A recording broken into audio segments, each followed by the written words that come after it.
KASIE Hunt,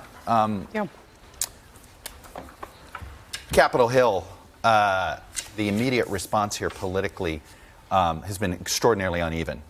Democrats believing there is an easy way to explain what's going on here. As Cory Booker said, it's time to speak with moral clarity. And really only George P. Bush being the lone sort of Republican out there calling this what it is, white nationalism. So, Chuck, one thing that I think we absolutely have to consider here is, Republicans fundamentally lack diversity on Capitol Hill and here in the Capitol. And when you consider what the El Paso shooter wrote about heading into this, and you consider George P. Bush, his mother, Hispanic American, he is somebody who has a deep understanding of that community and clearly was, personally identified in that document that shooter called out. You don't really have that here in Washington. I mean, the only black Republican in the House announced that he's retiring.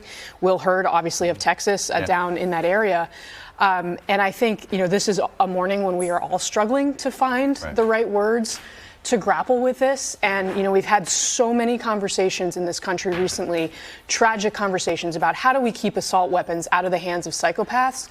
And that's a great conversation to have, but this conversation is so much bigger. ELIANA Johnson, does the White House accept, which is pretty much now a universal, that we have a white nationalism problem in this country that's leading to domestic terrorism? George P. Bush sees it. Christopher Wray sees it. I don't think we have evidence yet that the White House publicly sees this yet. I think some people in the White House certainly would accept that. I don't think the president himself accepts that. But what I think is undeniable, apart from what the White House believes, normally I'm loath to blame politicians for the acts that people take on their behalf. I don't think it was Bernie Sanders' fault that one of his supporters shot up Republican lawmakers, and I typically wouldn't say it's Donald Trump's fault that anybody acting on his behalf did something awful. But I do think the president has sort of changed the way that people think it's acceptable to treat their political opponents. Just Friday, he tweeted seeming to celebrate a robbery of Congressman's house, Elijah Cummings, saying "too bad!" exclamation point. So I do think he bears some responsibility, or makes it easy to blame him for acts like this, given statements like that, even though he did tweet something seemingly appropriate today. And I do think that Trump has sort of brought on increasing sort of brutality toward the our political opponents that is generally unwelcome. Pat McCrory, can you defend any of this? Of the president's words and statements and his, do you believe he's contributed to this toxic brew as it was described? I disagree with Cory Booker. I agree with the comment made that I don't think you blame a politician. You blame the person who did it. I blamed Oswald. I blamed Brenner. I blamed James Earl Ray. I blamed Hinckley. I blamed haunting Charles Whitman, who, when I was a small kid in elementary school, went to a tower and shot students from a tower in Austin, Texas. I didn't blame Lyndon Baines Johnson at the time. But there is no doubt that the president has to come out with a strong statement against, listen, there are some white nationalist nuts and dangerous people out there, including my state, that need to be called out. Radicals, and by the way, Antifa nuts that attacked my car just blocks from here in a taxi cab and during the inauguration and jumped on my hood with hoods on them. We have to call out radical left-wing groups and not give them any credibility whatsoever. Eddie, I want to give you a moment here because you've been on the forefront of talking about this white nationalism issue before I think in a good way making people uncomfortable when you would talk about it. In a way, it's like it's time to address it. We do seem to have shifted the conversation a bit. Yes. So it's one thing for people to recognize that we have a white nationalist problem.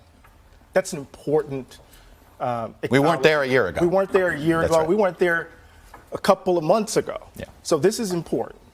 But it's also important for us to understand the kind of continuity, the line, the connection. What does it mean to have a discourse in which people are dehumanized, where you use a phrase like illegal immigrant, where the phrase itself places that person outside of a certain kind of sense of empathy and decency? What happens? Otherizing. What happens when we use language like infestation, children, you use this, Governor, children Yes. carrying perhaps disease across the border. What happens? You set the stage for people who are even more on the extreme to act violently. We are in a cold civil war. We are in a cold civil war. And there's some people who bear the burden of it, Chuck. There's some of us who bear the burden. You could take it. You could not blame anyone other than Oswald. My parents had to worry about other folk because we grew up in Mississippi. You had the luxury not to worry about the context, but we had to live. We had to grow up in it. So here we have children. I'm sorry to go on and on. We have children in El Paso right now, right, who've just witnessed their family members, their friends, shot down because somebody thinks there's a Hispanic invasion of the country, which is almost the exact same language of the President of the United States. Governor, if you can't condemn that without making the equivalency move. Well, I'm not going to condemn people who use illegal immigrant terms. Of course, including why me. not? No, in this. Why not? Let me speak. We have laws on the book against illegal immigration. If we get rid of those laws, why don't we just no human being is illegal? With all due respect, that's not what we're talking. That's not what we're talking about. He just brought it up. That's not the conversation we're having. Lyndon Baines Johnson was not out there when Lee Harvey Oswald shot John F. Kennedy talking about race and giving all kinds of incentives. And I mean, what do you expect the President of the United States to say after something like this happens and leading up to it? I mean, there are clips of him in Florida where somebody yelled at his rally, shoot them, shoot the immigrants. And he said, well, maybe you could only get away with that here. I mean, that is the conversation that we are having. I agree 100% with your comment right there, that we have to lower the rhetoric everywhere, including the President of the United States, including some of the presidential candidates, including cable TV, including the internet, which has exploded. With Governor, I think that the frustration here is that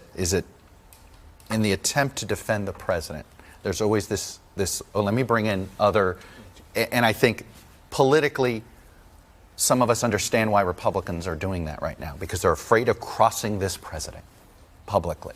But that's what this looks like. I mean, by how do you get him to confront what he's doing if there is almost sort of a rationalizing of it? Well, first of all, I've said negative things about the president. I know you have. Before, I know you have. And some people say that's why I'm not in the administration.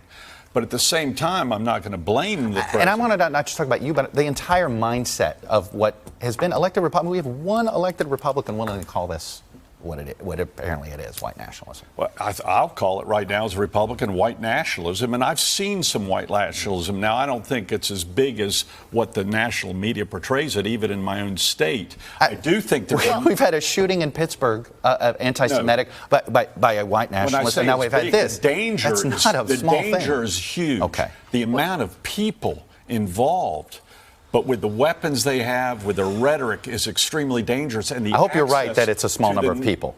I hope I am too. Okay, in fairness, I don't know if we know that. I think the gap here. I hope I am too. I hope you're right about it. And this is Charlottesville, and this is now, is the president not coming forward and saying, people in Charlottesville, it was people flying Trump-Pence banners, the president saying, I don't accept those people as my supporters. This person didn't explicitly mention Trump, but this president saying, if this person thought he was acting on my behalf, I don't accept that support. It happened with David Duke during the campaign, and that's what we haven't seen the president do. I think that's what a lot of Republicans would like to see him do, but he seems to be unwilling to do that either because he agrees with what they're saying or because he doesn't want to lose the political support of people he believes are some of his most enthusiastic supporters. That's a foolish reason not to do it. All right. I'm going to quick pause here.